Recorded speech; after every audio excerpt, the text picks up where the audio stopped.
बिहार में 18 जिलों के 121 विधानसभा सीटों पर मतदान शुरू है और आपको बता दें मतदान अब भी कर रहे हैं लोग, वोटिंग में बढ़ चढ़कर हिस्सा ले रहे हैं। और बिहार में जो 121 विधानसभा सीटों पर वोटिंग चल रही है, इसमें बिहार के मुखिया, बिहार के बड़े नेता मुख्यमंत्री नीतीश कुमार के क्षेत्र नालंदा का भी जिक्र होना जरूरी है, क्योंकि मुख्यमंत्री नीतीश कुमार का जो नालंदा क्षेत्र है वहां के भी 7 विधानसभा सीटों पर सुबह से ही मतदान चल रहा है। लोग बढ़ चढ़कर मतदान में हिस्सा ले रहे हैं। आपको बता दें नालंदा जिले की 7 विधानसभा सीटों पर क्या माहौल है, खास करके मुख्यमंत्री का जो क्षेत्र है कल्याण बीघा, वहां पर मतदाताओं के अंदर क्या उनमें उत्साह है, आखिर वो नीतीश कुमार के फेवर में ही है या महागठबंधन को सपोर्ट करते दिख रहे हैं। इस पर बातचीत करने के लिए हमारे साथ नालंदा से हमारे सहयोगी रजनीकांत जी जुड़े हुए हैं। रजनीकांत जी ऋतिक, आप लगातार क्षेत्र में लगे रहे हैं। रजनीकांत जी, आपने बिहार विधानसभा चुनाव में जब से ये बिगुल बजा, जब से चुनाव आयोग ने डेट अनाउंस किया, उसके बाद से लगातार आप ग्राउंड पे हैं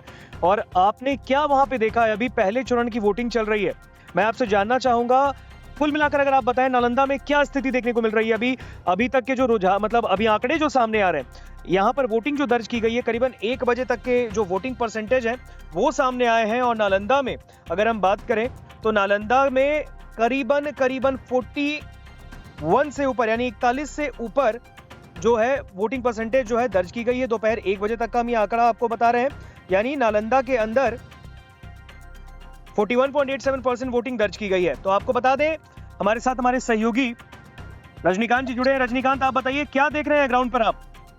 तो जी ऋतिक, सबसे पहले तो हम हरनौत का जिक्र कर लेते हैं, क्योंकि मुख्यमंत्री नीतीश कुमार का ये गृह जिला है नालंदा, खास करके हरनौत उनका प्रखंड जिला है। हरनौत में 1 बजे तक का जो अपडेट है मेरे पास, वो 42.13% जो है वो वोट दर्ज किए गए हैं, प्रतिशत यही है। अगर हिलसा की हम बात करें 175 विधानसभा की तो 44.27% है। राजगीर 173 विधानसभा है, 43.79% है। बिहार शरीफ में काफी जो एक्सपेक्टेशन थी कि काफी हाई होगा, यहाँ पर थोड़ा सा तो असमंजस की स्थिति बनी हुई है। 37% ही मात्र वोट पोल हो पाया है। और नालंदा जो 176 विधानसभा है, यहाँ पर 45.57% वोट हुए हैं। इस्लामपुर 174 विधानसभा में 42.44%, स्थामा 171 विधानसभा पड़ता है, यहाँ पर भी बहुत अच्छी जो एक वोट प्रतिशत देखने को मिल सकती थी वो भी नहीं मिला है। 39% वोट यहाँ भी है। तो कुल मिलाकर अगर समझा जाए तो अस्थामा और बिहार शरीफ में वोटिंग काफी स्लो है। और पिछले जब से नॉमिनेशन हुआ है नालंदा में, जैसा कि कांटे की टक्कर देखने को मिल रही थी 2-3 सीटों पर, नालंदा का मतलब नीतीश कुमार होता है और नीतीश कुमार का काफी मजबूत गढ़ है यहाँ पर। तो अभी फिलहाल कांटे की टक्कर है अस्थामा, बिहार शरीफ और नालंदा में। और रजनीकांत जी, यहाँ पर बिहार सरकार के 2 मंत्रियों की प्रतिष्ठा भी दांव पर लगी है। बिल्कुल, आपने सही कहा है। देखिए, पहले तो सबसे कद्दावर नेता है नालंदा विधानसभा से श्रवण कुमार, ग्रामीण विकास मंत्री हैं, और दूसरी तरफ पर्यावरण जलवायु मंत्री हैं डॉक्टर सुनील कुमार, ये बीजेपी के प्रत्याशी हैं। तो दोनों कद्दावर नेता हैं, दोनों लंबे अरसे से नालंदा में अपना प्रतिनिधित्व करते रहे हैं, दोनों विधानसभा में, नालंदा और बिहार शरीफ में। तो माना जा रहा है कि 2005 से जब से नीतीश की सरकार बनी है, श्रवण कुमार लगातार मंत्री रहे हैं। पहली बार जो है मंत्री के रूप में डॉक्टर सुनील को लाया गया है, बीजेपी के कैंडिडेट रहे हैं। तो अब कुल मिलाकर अगर देखा जाए रजनीकांत जी, किसके फेवर में जो जनता है वो वोट करती दिख रही है? क्योंकि जो भी वोट कर रहे हैं, वोट करने के बाद वो मीडिया से बातचीत भी कर रहे हैं, क्या कह रहे हैं, जनता के मुंह से क्या निकल रहा है? क्या वो महागठबंधन के लिए कुछ कह रहे हैं या एनडीए के लिए कह रहे हैं? क्या कह रहे हैं नालंदा के लोग?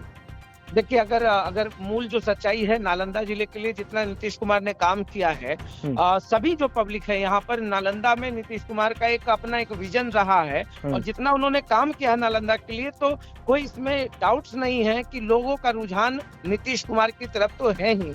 ये 2-3 सीटें जो है वहाँ पर एंटी इनकम्बेंसी बहुत ज्यादा रहा है, वही फैक्टर काम करता रहा है, लंबे अरसे से विधायक रहे उस क्षेत्र में। तो पब्लिक का रुझान जो है, थोड़ी नाराजगी जरूर है, मगर फिर भी अगर कहा जाए तो नीतीश कुमार का किस बात की नाराजगी है रजनीकांत जी, बताएंगे जरा? अगर नाराजगी देखा जाए तो जो इन लोगों ने नीतीश कुमार के नाम पर वोट मांगा है, तो सभी का यही कहना है कि 20-25 सालों से, 25 वर्षों से आप प्रतिनिधित्व करते रहे। अगर नीतीश कुमार ने ही सारी योजनाओं को लागू किया है, तो वैसे आपने क्या किया है? लोगों की नाराजगी इसी बात को लेकर है कि पब्लिक जानना चाहती है कि विधायक ने अपनी ओर से कौन सा बड़ा काम किया है। ये सारे काम या तो जो जदयू है उन्होंने किया, बिहार सरकार ने किया, क्या है, या जो डबल इंजन की सरकार है, एनडीए की सरकार है, मोदी और नीतीश कुमार की, उन लोगों ने काम किया है, योजनाएं उन लोगों ने दी है। तो फिर आपने क्या किया है?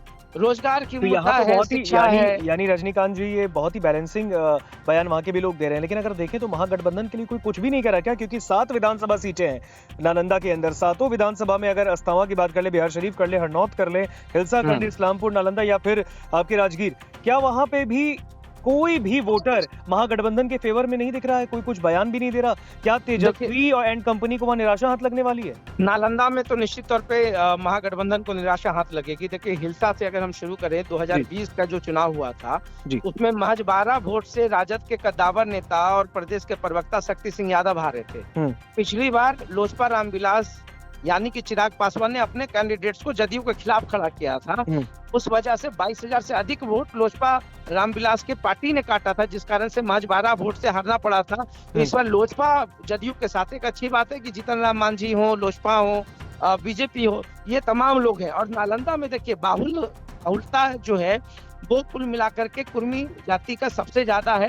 दूसरे नंबर पे यादव आते हैं। बिहार शरीफ कॉन्स्टिट्यूएंसी की हम बात करें तो यहाँ पर मुसलमान काफी हावी रहते हैं, मुसलमानों का वोट प्रतिशत काफी बेहतर रहता है।